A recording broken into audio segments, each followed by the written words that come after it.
बेताल पच्चीसी। ज्यादा पापी कौन। भोगवती नाम की एक नगरी थी। उसमें राजा रूपसेन राज करता था। उसके पास चिंतामणि नाम का एक तोता था। एक दिन राजा ने उससे पूछा, हमारा ब्याह किसके साथ होगा। तोते ने कहा, मगध देश के राजा की बेटी चंद्रावती के साथ होगा।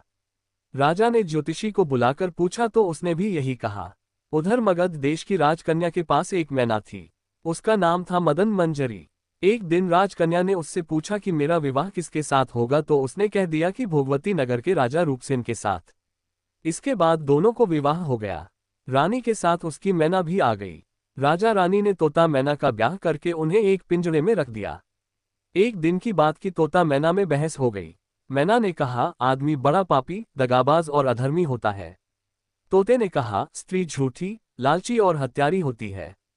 दोनों का झगड़ा बढ़ गया तो राजा ने कहा, क्या बात है, तुम आपस में लड़ते क्यों हो। मैना ने कहा, महाराज, मर्द बड़े बुरे होते हैं। इसके बाद मैना ने एक कहानी सुनाई।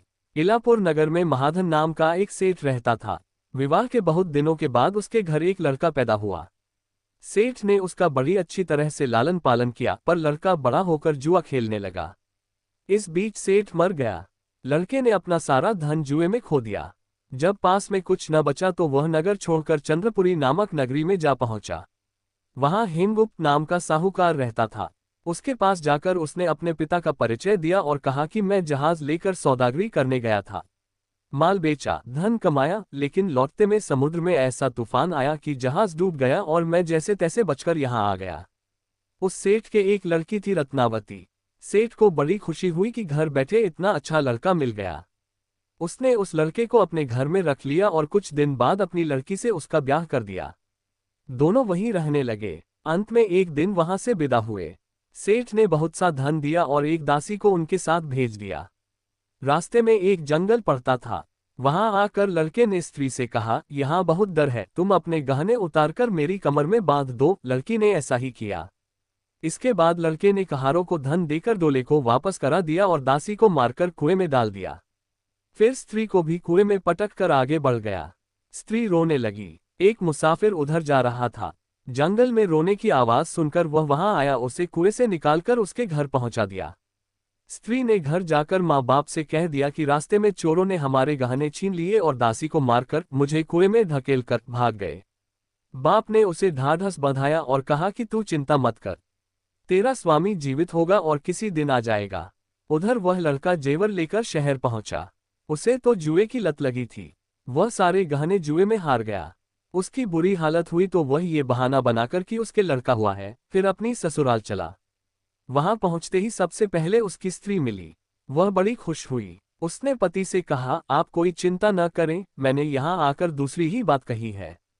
जो कहा था वो उसने बता दिया। सेठ अपने जमाई से मिलकर बड़े प्रसन्न हुए और उन्होंने उसे बड़ी अच्छी तरह से घर में रखा। कुछ दिन बाद एक रोज जब वह लड़की गहने पहने सो रही थी, उसने चुपचाप छुरी से उसे मार डाला और उसके गहने लेकर चंपत हो गया।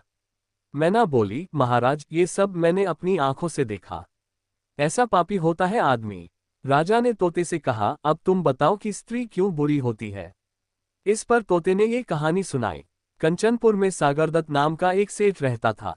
उसके श्रीदत्त नाम का एक लड़का था। वहां से कुछ दूर पर एक और नगर था, श्रीविजयपुर।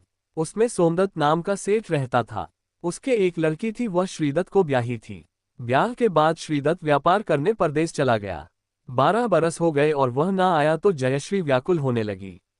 एक दिन वह अपनी अटारी पर खड़ी थी कि एक आदमी उसे दिखाई दिया। उसे देखते ही वह उस पर मोहित हो गई। उसने उसे अपनी सखी के घर बुलवा लिया। रात होते ही वह उस सखी के घर चली जाती और रात भर वहां रहकर दिन निकलने से पहले ही लौट आती। इस तरह बहुत दिन बीत गए। इस बीच एक दिन उसका पति परदेश से लौट आया। स्त्री बड़ी दुखी हुई, अब वह क्या करे। पति हारा थका था। जल्दी ही उसकी आंख लग गई और स्त्री उठकर अपने दोस्त के पास चल दी। रास्ते में एक चोर खड़ा था। वह देखने लगा कि स्त्री कहाँ जाती है।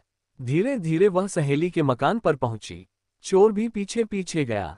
संयोग से उस आदमी को सांप ने काट लिया था और वह मरा पड़ा था। स्त्री ने समझा सो रहा है। वहीं आंगन में पीपल का एक पेड़ था जिस पर एक पिशाच बैठा ये लीला देख रहा था। उसने उस आदमी के शरीर में प्रवेश करके उस स्त्री की नाक काट ली और फिर उस आदमी की देह से निकलकर पेड़ पर जा बैठा। स्त्री रोती हुई अपनी सहेली के पास गई। सहेली ने कहा कि तुम अपने पति के पास जाओ और वहां बैठकर रोने लगो। कोई पूछे तो कह देना कि पति ने नाक काट ली है। उसने ऐसा ही किया। उसका रोना सुनकर लोग इकट्ठे हो गए। आदमी जाग उठा। उसे सारा हाल मालूम हुआ तो वह बड़ा दुखी हुआ। लड़की के बाप ने कोतवाल को खबर दे दी। कोतवाल उन सबको राजा के पास ले गया। लड़की की हालत देखकर राजा को बड़ा गुस्सा आया। उसने कहा, इस आदमी को सूली पर लटका दो। वह चोर वहां खड़ा था।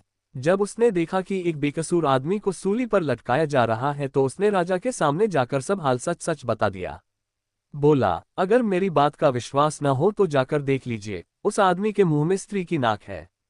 राजा ने दिखवाया तो बात सच निकली।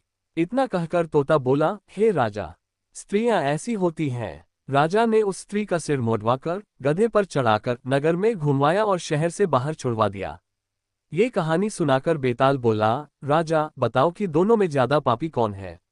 राजा ने कहा, स्त्री। बेताल ने पूछा, कैसे। राजा ने कहा, मर्द कैसा ही दुष्ट हो, उसे धर्म का थोड़ा बहुत विचार रहता ही है। स्त्री को नहीं रहता, इसलिए वह अधिक पापिन है। राजा के इतना कहते ही बेताल फिर पेड़ पर जा लटका। राजा लौटकर गया और उसे पकड़कर लाया। रास्ते में बेताल ने 5वीं कहानी सुनाई। ऐसी ही मजेदार कहानी सुनाने के लिए कृपया चैनल को लाइक, शेयर और सब्सक्राइब करें।